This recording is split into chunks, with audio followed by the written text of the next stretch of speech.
What's up, guys? Today I have an amazing video for you where we're going to be talking about all of your most frequently asked questions on the COVID-19 vaccination. I brought an amazing guest, Dr. Seema Yasmin, who's not only a doctor, she's an epidemiologist, a journalist. She's the director of research and education at the Stanford Health Communication Initiative. Dr. Yasmin, thank you so much for being here. We're really excited to have you. I'm really excited. Thanks so much, Dr. Mike, for having me on today. Everyone is hearing about the vaccine. When do you think that we can actually start giving this vaccine to everybody outside of frontline healthcare workers and those who are over the age specified by the CDC? As of mid to late December, we've got 2 different COVID-19 vaccines with an emergency use authorization in the US, but more coming, I think, in the next few weeks. The point at which you can start to extend vaccination to many more people, the tens of millions that we need vaccinated, could be a few months away. There are some projections that it could be around April time. I think saying spring to summer is fair because bear in mind that at least for the 2 vaccines we have currently available, it's not just a one and done shot. You're having to go back 3 or 4 weeks later, depending on which one you got. And even then, it's only 1 to 2 weeks after your second shot that your body's actually developed that kind of immunity that's going to protect you from getting sick. Should there be a preference to which ones our country should be buying? Are you allowed to mix the vaccines? Some people may get a choice like, hey, we have this buffet of vaccines. I think for some, realistically, there won't be so much choice. But now I think when you are told you are eligible for a particular vaccine, I would roll up your sleeve and go for what's available. We don't have any data on mixing and matching. So that means if your first shot is the Pfizer-BioNTech shot, you should get that as your second shot 3 weeks later. If your first shot was the Moderna one, that should be your second shot 4 weeks later. We're still humans. Errors are going to be made. I just read a press article of a pharmacist, I believe, that was given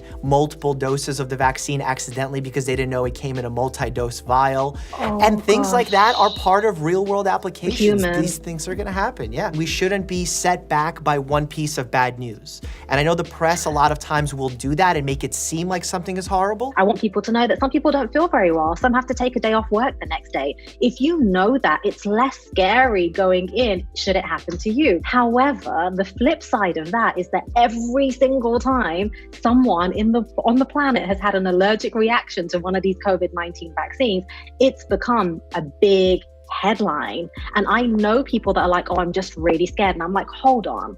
A few million people at this point have received these vaccines, and about 8, I think at my last count, less than a dozen have developed an allergic reaction. You are totally allowed to be scared of that. Allergic reactions are scary, but all of them were fine. They got treated. And this is the very reason that, after you get any vaccine for the most part, you're not allowed to go home straight away, even though you want to get back to work or whatever. You're told, no, please sit in the waiting room for the next 15, 30 minutes in case you have a reaction.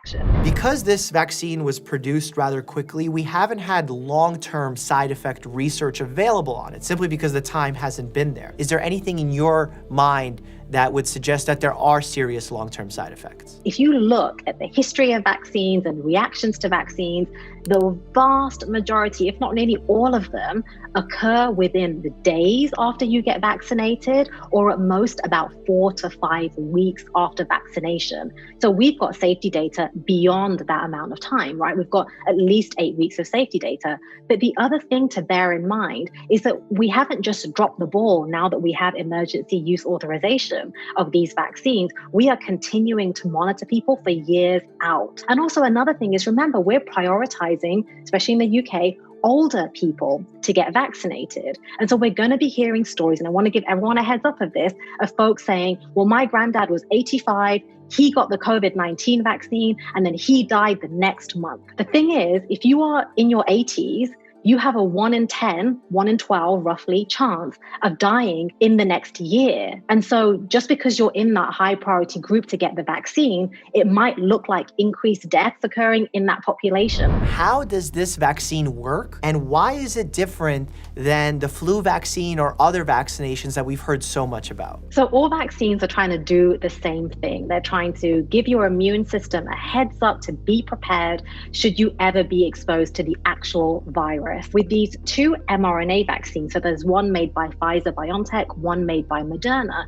They are new technology. They're doing something really amazing where they're giving your body a little piece of RNA, which is the genetic code that your body needs for your own cells to start making little tiny fragments of this new coronavirus. So your body's not making the whole virus. You can't get the infection from the vaccine, but your body gets the code to make just the spike protein. And then by making that protein, your immune system sees it, takes note. It's like, okay, going to get ready. Should we ever get exposed to this?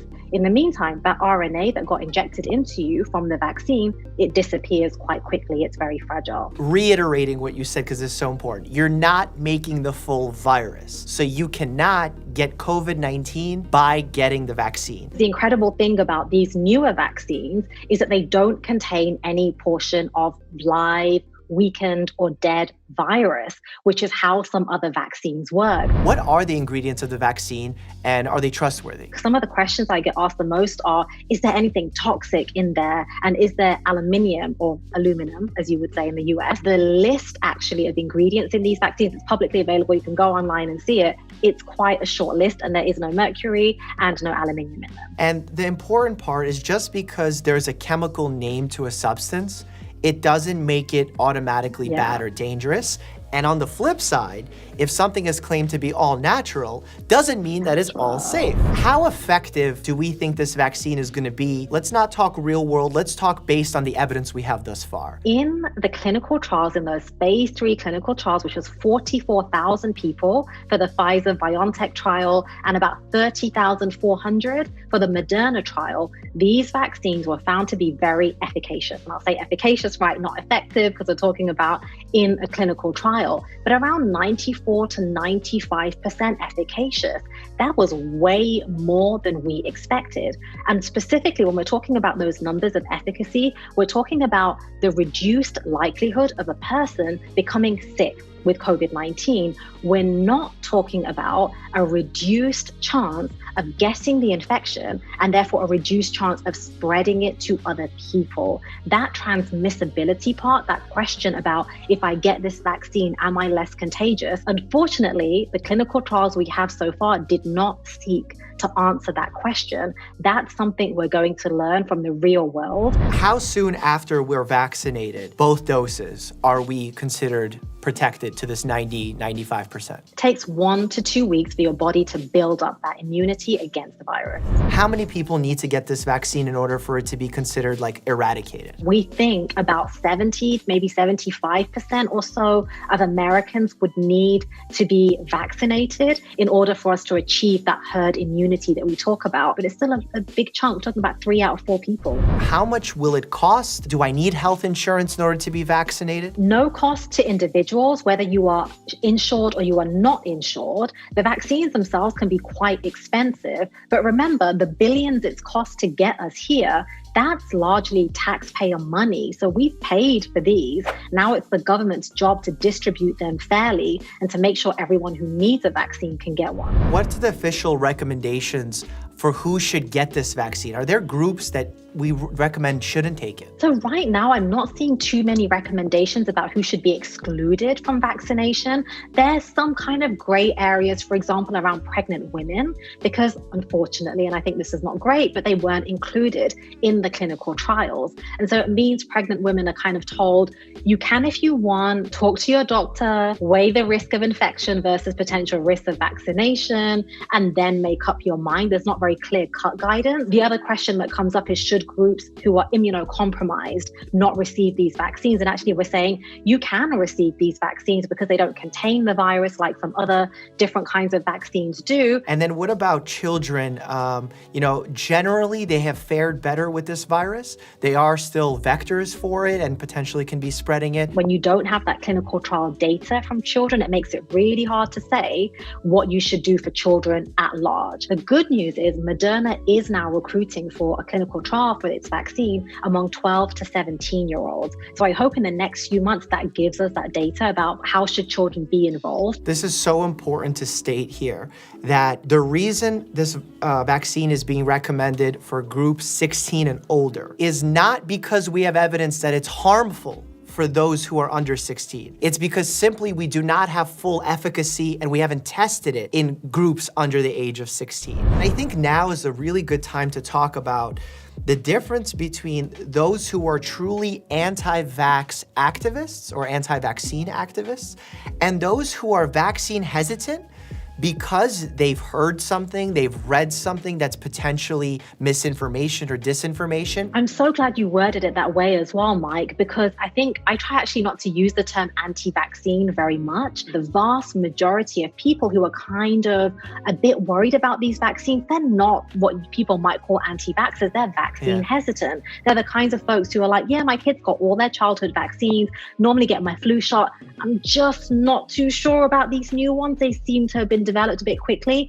Those are the people we really need to be reaching out to. And actually, specifically that question about, wait, you told me normally it takes about 10 years on average to develop a vaccine, then how could it happen in 10 months? The question should be, why does it normally take us 10 years to develop a vaccine? That's way too long. What's happened in the last 10 months is proof of what can get done, how amazing science can be done, and what achievements you get when you have international collaboration and literally tens of billions of dollars thrown at the problem. But the other piece of context is, I know this virus is brand new, but the researchers who brought us these vaccines have been working on this kind of scenario for years. So that University of Oxford group, for example, have been working on a vaccine for pandemic X, a virus potentially that comes along that is brand new. What they've been working on for a few years is how do we get 10 steps ahead of that so that when this gnarly infection arises,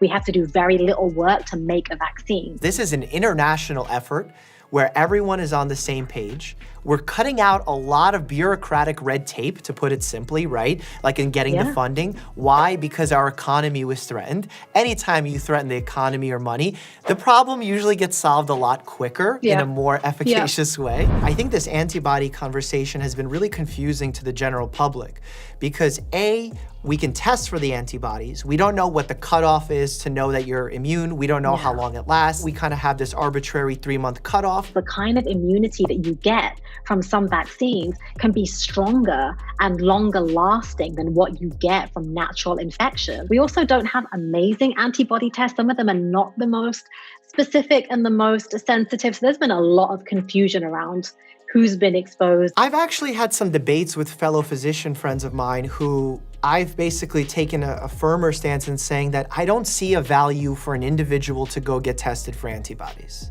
Do you agree with that? I agree. Whenever you order a test, it's your responsibility to follow up on the result, med school 101, and also think about what's actionable. We don't have a full understanding yet of what level of antibodies truly confer resistance, truly confer protection against this virus. So to me, there are still many unknowns. It's interesting from like a theoretical research perspective to gather that data now. But in terms of telling a patient what to do or not to do, I don't think antibodies change that conversation. If you have questions about the vaccine, drop your questions down below. If you have any hesitations, drop them down below. I'm going to be trying to be more active in this comment section versus others because I know a lot of folks do have questions. Dr. Yasmin, thank you so much for being here, for all the work that you've done, not only with COVID-19, but all the diseases you've investigated. Where can people follow you? Where can they stay up to date? Well, thank you so much for having me on today. Folks can follow me on Twitter at Dr. Yasmin and on Instagram at Dr. Seema Yasmin. Thank you for being here. And as always, stay happy and healthy.